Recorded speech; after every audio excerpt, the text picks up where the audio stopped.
Sharon, bienvenidos a esta semana a la tertulia de Radio Sefarad, en la que analizamos algunos de los acontecimientos sucedidos los últimos 7 días.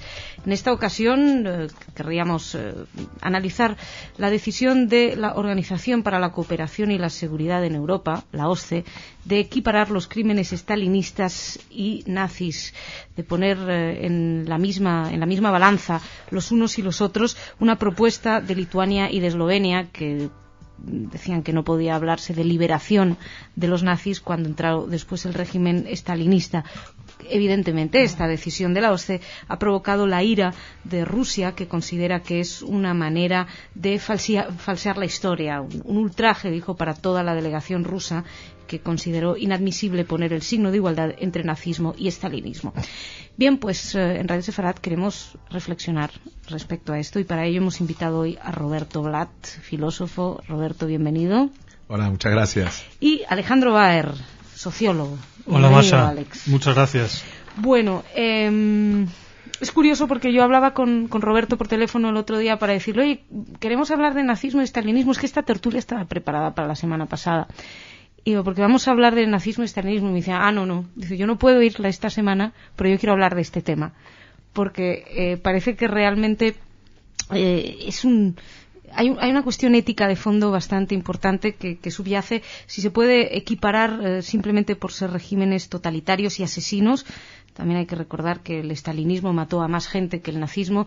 Sin embargo, también se habla de la, vamos a decir, calidad de las muertes o la manera de matar. Así que, Roberto, te pregunto, ¿en tu opinión son comparables? Yo creo que es inevitable. Yo no quiero decir que se puedan igualar o equiparar, pero sí, compararlos y reflexionar sobre ellos es absolutamente imprescindible. Desde hace años a mí me parece que tanto el Gulag como el Lager, Auschwitz como las masacres, el genocidio ucraniano y otras lindezas del comunismo y estalinismo, de alguna manera tienen un origen común, es una perversión común, es una perversión de los principios de la razón y de la ilustración, que nacen como derivadas aberrantes de unas utopías racionalistas, y que tienen que ver también con los dolores del desarrollo de la modernidad. Es decir, tanto el comunismo como el nazismo surgen como grandes proyectos de salvación de la humanidad. Y aquí yo te señalaba el otro día que hay una distinción que puede aplicarse de Leonardo Sciascia, que habla de utopías incluyentes y excluyentes. Él compara el comunismo con el cristianismo, que es un tipo de fundamentalismo que integra, que incorpora por la fuerza a todos los miembros de la humanidad, en tanto los nacionalismos, racismos, son utopías excluyentes, para las cuales también, en nombre de un avance humanitario, una parte de la humanidad tiene que ser excluida.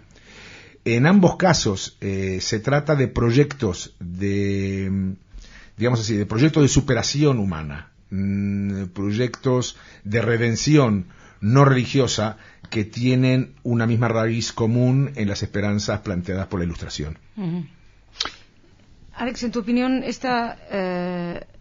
discurso, esta comparativa, de alguna manera está poniendo o enfrentando un discurso ético con un discurso histórico, tal vez. Bueno, yo creo que Roberto ha dado una perspectiva filosófica, ¿no?, sobre cuál es la dimensión de cada uno de los fenómenos políticos, ¿no?, que hay detrás del nazismo y de comunismo. Yo quizás podría dar un poco una visión sociológica sobre la memoria, y al fin y al cabo lo que esto demuestra, o sea, no tanto entrar en una valoración si esto es bueno, esto es malo, sino ver a qué responde, ¿no?, y qué significa, ¿no?, una propuesta de este tipo.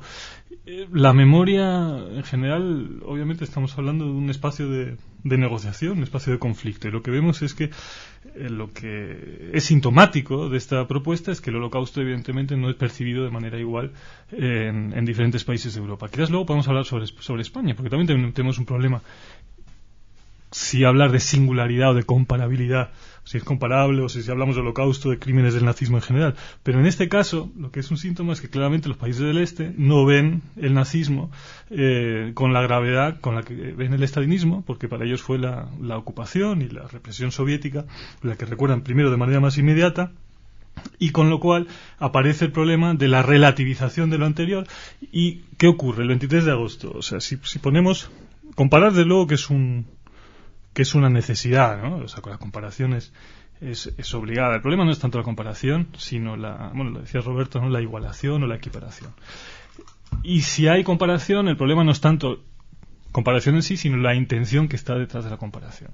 Y si esa intención, nosotros lo sabemos, lo hemos comentado tantas veces, ¿no? La famosa comparación que se hace con el conflicto israelí-palestino, la comparación en sí no es el problema, sino la intención que hay detrás de esa comparación, que es la minimización, la relativización, la banalización y también hacer, digamos, emerger a las víctimas como verdugos, ¿no? La intención está detrás de eso. En este caso, ¿qué problema tenemos? Es decir, por ejemplo, si se homenajean a las víctimas del comunismo soviético, automáticamente puede pasar, como en los países bálticos, como está sucediendo, que se están haciendo homenajes a criminales colaboradores del nazismo. Es decir, ese es el problema que tenemos.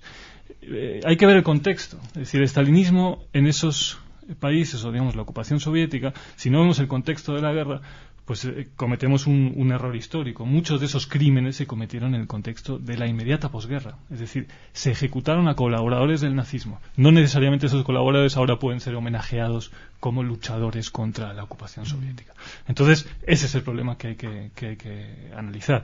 ¿Hasta qué punto, con un día como este, colocamos en el mismo lado a los dos bandos, ¿no?, contendientes en la guerra mundial, el nazismo con el comunismo, y cometemos, digamos, esos errores que solo se explican desde esas memorias resentidas, ¿no? Explicables, ¿no?, desde el punto de vista sociológico, no voy a decir que no, pero que producen, digamos, fenómenos que son peligrosos y que también revierten en el antisemitismo, ¿no? Pero yo entiendo cuando se plantean los crímenes estalinistas que se está hablando no solamente de los crímenes cometidos inmediatamente terminada la Segunda Guerra Mundial, sino que estamos hablando de los crímenes anteriores y los posteriores. Se está hablando de las purgas, se está hablando de muchos millones de personas asesinadas que probablemente, o así entendía yo la reivindicación tanto de Lituania como del otro país, que ahora se me acaba de ir, de Eslovenia, sí. Gracias, es reivindicar es decir, el que se comprenda que el estalinismo no fue una fiesta, no fue una liberación, es decir que... Nadie lo ve como tal. Yo creo que no, realmente, no sé, Roberto, cómo no quiero hablar más, pero yo creo que desde luego hay que tener cuidado cuando se conmemora la Shoah, que no se minimice los crímenes de estalinismo, pero esa dimensión universal o singular y universal al mismo tiempo que tiene la Shoah incluye otros crímenes. Yo creo que Roberto lo ha explicado bien en su introducción, ¿no? Es curioso que el problema lo encontramos en realidad no tanto en la reflexión sobre los fenómenos, sino en su conmemoración. Es decir, y aquí entra lo que tú señalabas tan correctamente, cuál es la intención política actual, contemporánea. Y ahí hay una serie de intereses y efectivamente, como lo hemos visto también en las distintas visiones sobre la reciente conmemoración de la Guerra Civil, como estas interpretaciones históricas que terminan siendo armas políticas arrojadizas en conflictos actuales, que en realidad están en toda desproporción con el evento utilizado. Y aquí hay efectivamente algo que es profundamente inmoral. Pero sí, efectivamente hay una serie de paradojas. Mucha gente que hoy en día está siendo recordada en Europa del Este como resistentes contra el comunismo, en realidad fueron nazis activos, y en ese sentido plantean aquí un dilema ético. Pero también es cierto que, visto del otro lado, muchos de los que lucharon desde el lado ruso contra los nazis fueron luego liquidados por el propio régimen estalinista. Quiere decir que muchos luchadores antifascistas, antinazis rusos luego también sufrieron. Quiere decir que esta ambigüedad de la aplicación de la justicia, entre comillas, sobre todo la aplicación brutal de la injusticia, es más o menos equivalente. Aquí sí hay una equivalencia. También hay una equivalencia y una paridad que ha señalado correctamente, y es el de la utilización partidista de unos eventos que en realidad deberían solamente servirnos como una referencia reflexiva para que podamos superar las condiciones en las cuales se dieron. Lamentablemente ese no es el caso. Por lo tanto, cada vez que se plantea algún tipo de decisión, digamos así, legalista, que tiene que ver con conmemoraciones, demasiado a menudo vemos que lo que se hace es de precisamente extirpar, vaciar el profundo contenido ético, filosófico y educativo de esos eventos para intereses que no tienen nada que ver con eso mismo. O sea, yo hablaba antes, preguntaba sobre un discurso histórico o un discurso ético, si se enfrentan o no, pero por lo que entiendo ni siquiera no sería ni discurso ético ni histórico, sino político, realmente. Claro, lo terrible es, aquí en realidad deberíamos plantearnos, y lo ha hecho aquí muy bien mi compañero, plantearnos la ética de la manera en que se utiliza esa fiesta conmemorativa. Sí. Es decir, y las insospechadas consecuencias, ¿no?, que tiene toda esta política de la memoria en las instrumentalizaciones de todo tipo. Ahora tenemos, por ejemplo, que la Rusia de Putin se han convertido en filosemitas, porque hay una coincidencia entre la memoria judía y la memoria israelí que se opone a este tipo de comparaciones, y esta construcción de la memoria de la Rusia postsoviética que se construye sobre el silencio y la falta de autocrítica ante el estalinismo, ¿no? O sea que da lugar a esas extraños compañeros de viaje, ¿no? Compañeros de viaje, que a mí me recuerda mucho lo que pasa también en España, porque dices, ¿cómo puede ser, cómo se explica que de repente haya por un sector, digamos, de la derecha española tal interés por la conmemoración de la Shoah? Y cómo la conmemoración de la Shoah, y digo Shoah, insistencia en Shoah como genocidio judío, y si vemos las conmemoraciones que comparamos, de nuevo, ¿no?, estas puestas en escena, ¿no?, del discurso sobre el pasado, que es la memoria, comparamos las del Congreso y las de la Asamblea de Madrid. Entonces vamos a ver claramente que hay usos, ¿no?, y políticas de la memoria muy distintas. En la Asamblea de Madrid vemos a la presidenta de la Asamblea y a Esperanza Aguirre haciendo un discurso sobre la Shoah en lo que no se menciona ni una sola vez a las otras víctimas del nazismo. ¿Por qué? Porque las otras víctimas del nazismo son la memoria histórica española, fundamentalmente España. La conexión más inmediata que tiene con el Holocausto, con el nazismo, son los miles de republicanos muertos en los campos de concentración nazis. Entonces, vemos que eso se... ¿Y del otro lado cuál sería la reivindicación en el Congreso? Bueno, en el Congreso lo que tenemos, yo creo que está hecho con... Lo contrario, sería una insistencia en la cuestión española, tal vez. Bueno, digamos que por lo que yo veo es que allí sí que hay, se siguen más o menos los parámetros de la ITF, la International Task Force, ¿no?, del Foro de Estocolmo, de la Declaración de Estocolmo, que habla de singularidad del Holocausto, pero que incluye mencionando también las otras víctimas del nazismo y de su mensaje universal, un discurso más amplio de derechos humanos. Yo diría que no está tan instrumentalizado de forma tan grosera como pasa en la Comunidad de Madrid, que me parece patético, ¿no? Volviendo concretamente al estalinismo y al nazismo, tú habías hablado, Roberto, de comparación o equiparación, que no tiene que ser necesariamente lo mismo, pero si vamos exclusivamente a los hechos históricos, es decir, más allá de la agenda política, de la decisión de la OSCE, de intereses lituanos, rusos o lo que sea, nosotros tres aquí nos sentamos y empezamos a pensar en lo que fue la época estalinista, en lo que fue el nazismo. ¿Creéis que es tan descabellado el intentar plantear cierta equiparación? No, lamentablemente no. Efectivamente hay diferencias de estilo y hay cierta diferencia de discurso, pero hay una serie de categorías fundamentales, esenciales, que se comparten. Por ejemplo, entre Lager y Gulag hay en común el laboratorio y la factoría. Hay en la gestión social hay en común el adoctrinamiento y el terror, que en cierto sentido sustituye a la vieja conversión forzada de la Inquisición. Por lo tanto, hay un camino de la redención que es similar y con unas herramientas similares. Simplemente la diferencia está en que es más, hay incluso una inspiración cientificoide y biologista, en el sentido de que una parte de la población para el nazi está contaminada, es más, es un germen, y por lo tanto tiene que ser exterminado, es un pueblo, es decir, es un segmento definido que se puede definir con su propia exterioridad, hay que eliminarlo, mientras que el equivalente, que no idéntico en el lado estalinista, es el de las partes enfermas del propio cuerpo y por lo tanto la necesidad de una purga. Es decir, aquí hay una serie de elementos que son todos elementos surgidos de una medicina que tienen que ver con la modernidad, de finales del siglo XIX y comienzo del siglo XX. Es decir, hay una serie de elementos desde el punto de vista, digamos, antropológico y filosófico, son muy, pero muy comparables. La idea del cuerpo social, ¿no? Eso viene incluso del siglo XVI español, ¿no? Esa visión anatómica de la sociedad, ¿no? Que había que extirpar, ¿no? Un elemento enfermo. De ahí viene, ¿no? El ajeno o el enfermo, sí, que es un poco equivalente. Sí, es decir, sí, el ajeno porque representa una otredad irreductible, y el propio enfermo porque es la parte que hay que cortar en el cuerpo sano. Sí. Pero de alguna manera, estaba pensando estás mostrando algunas comparaciones, existe algo también común a todos estos regímenes, y es esa voluntad de construir el hombre nuevo, ¿no? El nazismo pregonaba un hombre nuevo, libre exacto.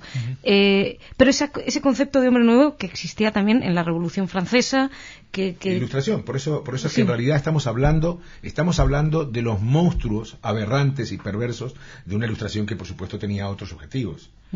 Pero lamentablemente dentro de ese proceso de reflexión crítica al mundo anterior, al mundo preuniversal y racional, pues de la perversión de esas ideas surgen los horrores del Gulag y de los campos de concentración. Como ya en realidad desde salida, ya en la Revolución Francesa con el terror, se estaban ya insinuando los riesgos de esa manera de acercarse a la ingeniería social que se consideraba que era necesaria para crear ese hombre nuevo, esa sociedad nueva.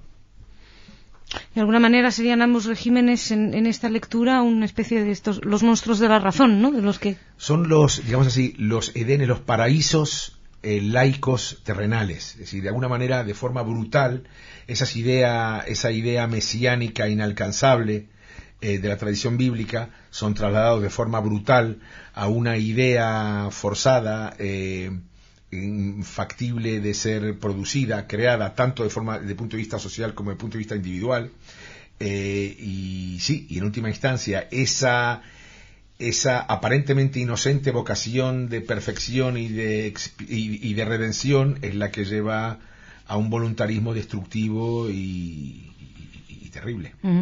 Masha, yo creo que desde luego que, no sé si vas a preguntar. No, iba a preguntar, pero pregunto después. Bueno, aquí lo que vemos es que si entramos un poco a fondo, desde el punto de vista histórico, desde el punto de vista político, ético, vemos que hay semejanzas y similaridades y hay que entrar en ellas. Pero el problema que tenemos, y que suele ocurrir con estas cosas, porque has empezado como una iniciativa, ¿no? de conmemoración, es que generalmente la complejidad de la historia no la puedes encerrar en una conmemoración, en una declaración, y muchas veces o en una pedagogización de la historia. Entonces ahí generalmente pues se queda como nítido el Holocausto, porque ahí no hay, digamos, esos claroscuros, ¿no? Porque también con el comunismo tenemos también, ¿no? un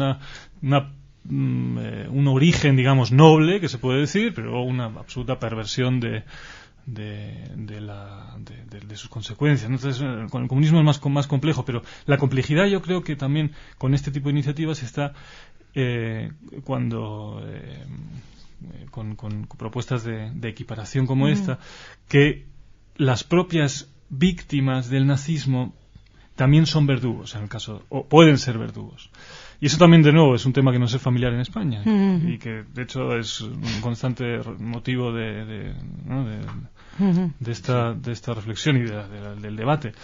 Pero claro, tú tienes, por ejemplo, un colectivo, o cómo se constituyen los colectivos de memoria, los Lagerkomités, ¿no? Los comités de los campos, que primero son grupos partisanos, son la gente más militante. Esos son los primeros que convierten, digamos, la memoria de los crímenes nazis en una, digamos, reivindicación política, se constituyen como grupos y son generalmente los resistentes, bueno, los comunistas, ¿no? Buchenwald, en Dachau. Entonces, y aquí también en España, la Michael Mauthausen es un grupo político, es decir, son que fundamentalmente comunistas, anarquistas, gente de izquierda. Entonces, a estos grupos pedirles grupos de víctimas, no, digamos, plantearles esta situación es muy difícil, porque lo que se está pidiendo es que hagan una autocrítica de su propia ideología. Con lo cual esa nitidez, ¿no?, de la que hablábamos al principio, ¿no?, como víctima se pierde, ¿no? Es decir, dejan de ser víctimas el momento en que ya empieza a haber esa... Es como si su sufrimiento perdiera legitimación, sí, cuando en realidad es completamente cierto y real. Lo es, pero cuando encienden la vela en el día oficial de la memoria del Holocausto, son víctimas del nazismo. Pero la clave está en lo que dijiste, es que no se me ha ocurrido, pero ahora pensando, oyéndote, es que la conmemoración en sí misma es una forma de ocultamiento, en realidad. Es decir, se pone en evidencia en algo para ocultar todo lo demás, para ocultar la complejidad. Esa complejidad que solamente se puede entender en un continuo histórico, en una reflexión permanente, y no puede cerrarse en una efeméride. Sí. Estaba pensando, escuchando lo que estáis diciendo, de alguna manera, como víctimas son individuos, es decir, el sufrimiento como víctima, como ser humano que pasó por Mauthausen o por donde haya pasado, es un ser humano que sufre individualmente.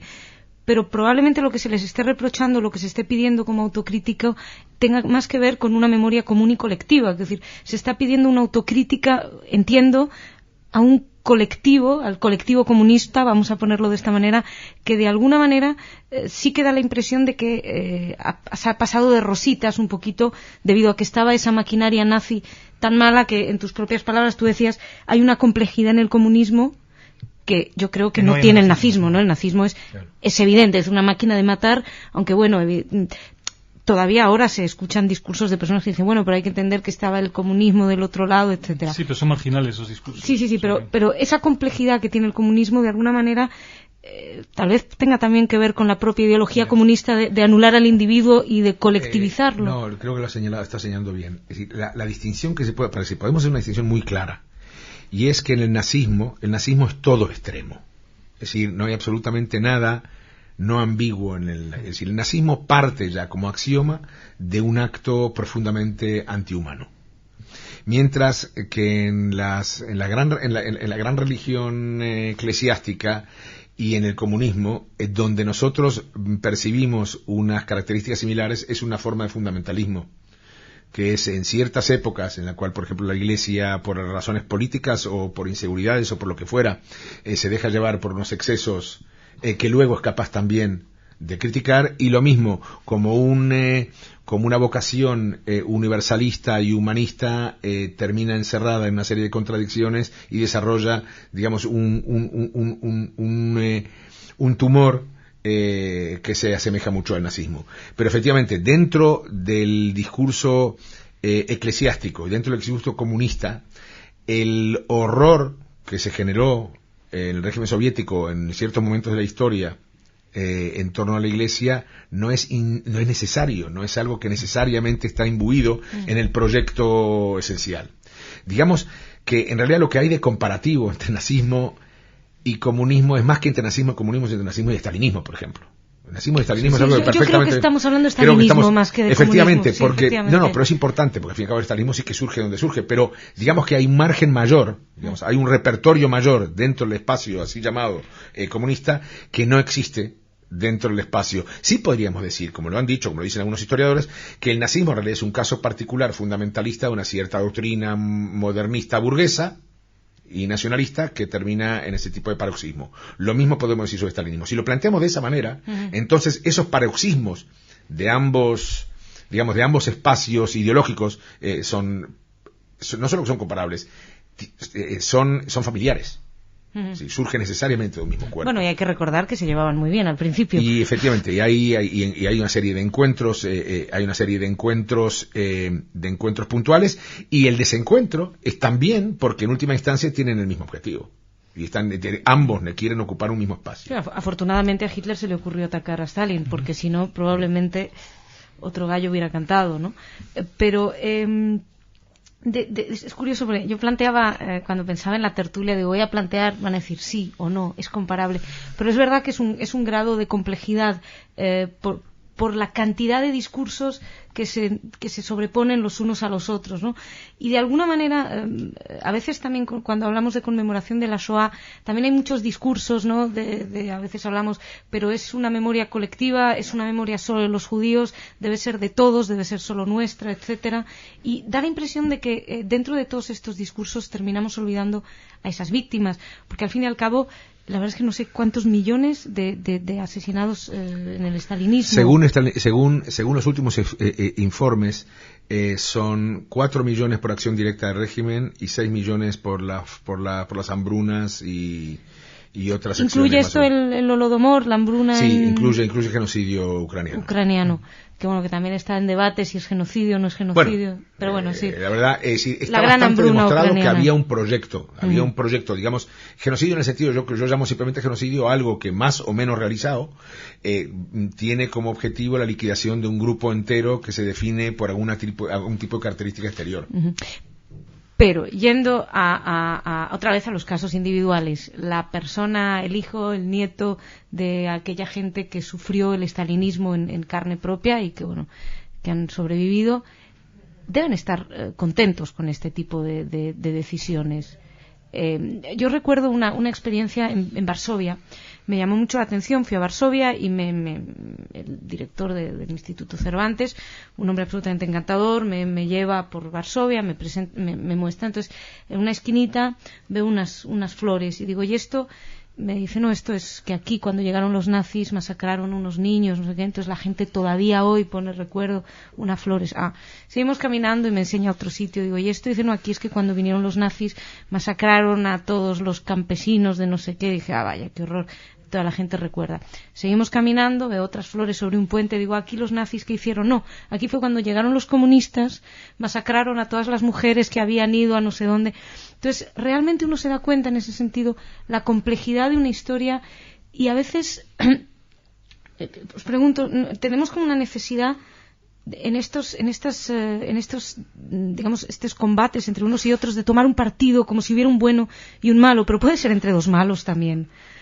Pero si es que, no sé, lo que cuentas aquí, es decir, la historia, y sobre todo la historia, el siglo XX está lleno de acontecimientos atroces. Entonces, todos estos debates sobre las memorias nacionales y su transnacionalización, la discusión es qué elegimos recordar y en qué fechas. Entonces, los alemanes tienen un problema con el 9 de noviembre, porque el 9 de noviembre pueden celebrar la unificación alemana, pues el putsch de Hitler, creo que en la Primera Guerra Mundial hay algo también no lo sé, con la República de Weimar, no estoy seguro. Es el pogromo de... y el pogromo antijudío del 38, es decir, hay muchos acontecimientos y tú eliges qué fechas celebrar y tienes incluso el problema de que algunas fechas están tan cargadas de que tienes que elegir qué acontecimiento de esa fecha conmemoras y qué sentido le das, ¿no? ¿Qué lecciones extraes de ese pasado? Y bueno, el 27 de enero tiene la virtud o por lo menos intenta tener un mensaje universal de los derechos humanos. Tan universal muchas veces que corre el peligro de diluirse y no ser nada, ¿no? Enzo Traverso tiene un libro muy, muy bonito que se llama Historia, Memoria y Política, Instrucciones de Uso. El título ahí lo dice todo. Dice que se quedó totalmente, que perdió confianza en todo este tema de la memoria cuando vio a Putin, a Bush, a Berlusconi en Auschwitz en el año 2005 conmemorando el 60 aniversario de la liberación del campo. Entonces, pues sí, desde luego que eso es una cosa vacía, ¿no? Entonces lo llama la religión civil de la memoria, vacía de contenido, que no sirve para nada.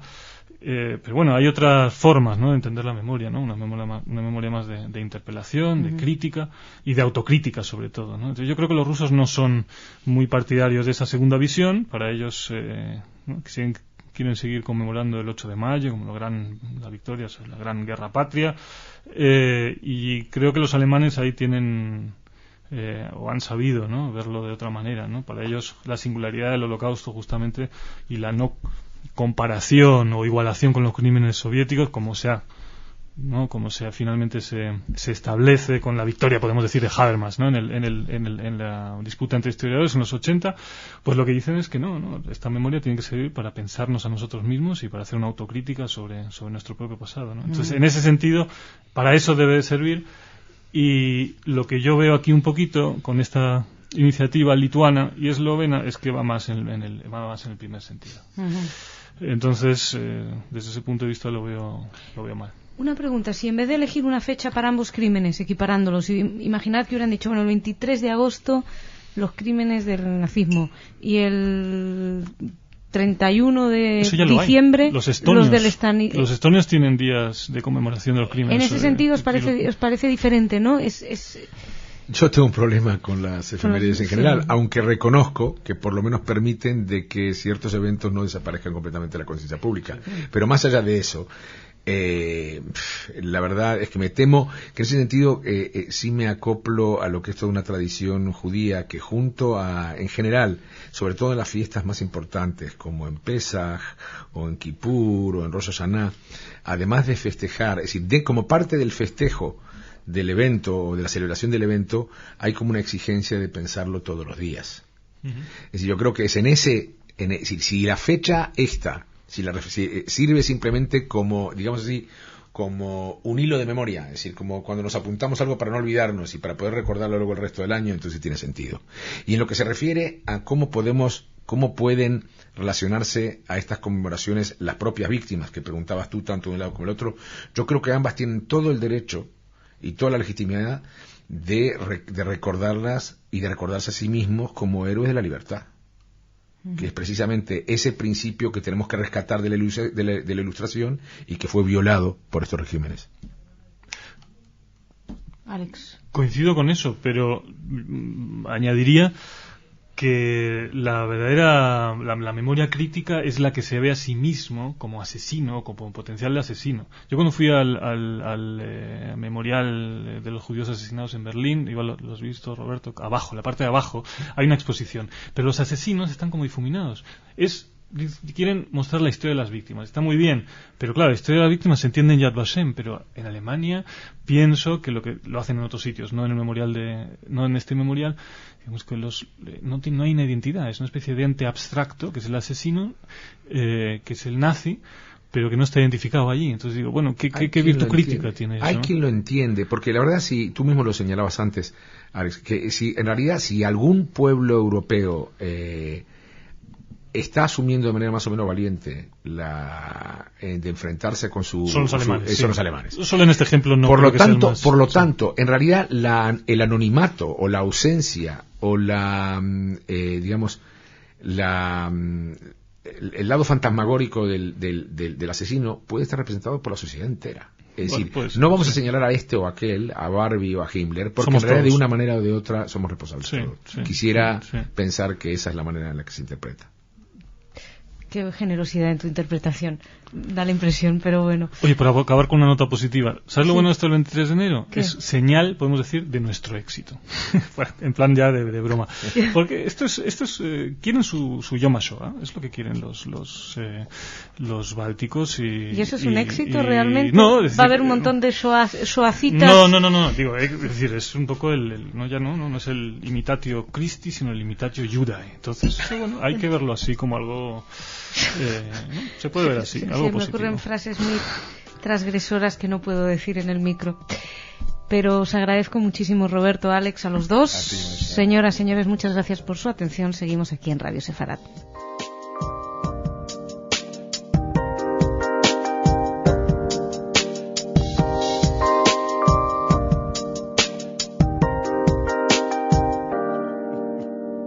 Thank you.